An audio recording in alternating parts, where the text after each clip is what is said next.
All right, a couple additional thoughts from me on all this. Donald Trump posted his $175 million bond. Letitia James not going to take all his cash or his assets or his businesses. That's my forecast. Mr. Trump actually had two big wins in New York courts. One, the appeals judges knocked down the bond from $454 million to $175 million. Second, Trump then posted it and make it three wins because of the successful Trump media stock offering, which I still believe shows great support for the former president throughout the country. It was retail investors, not the big boys on Wall Street, that bought his stock offering.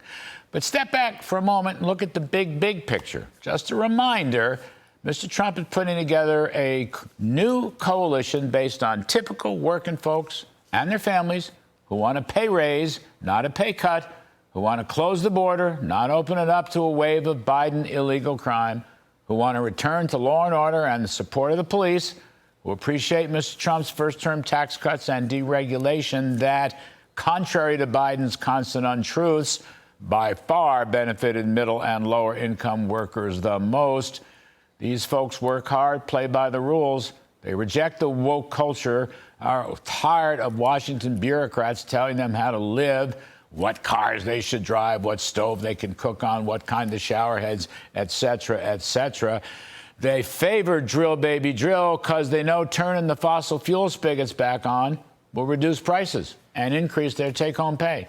Over half the voters say they are worse off compared to 2020, and that includes young people as well as minority voters, and they are sick and tired of Biden weaknesses and America's declining world standing. And you can bet Mr. Trump will put an end to the unfair trading practices by China and others as he defends his America First economy.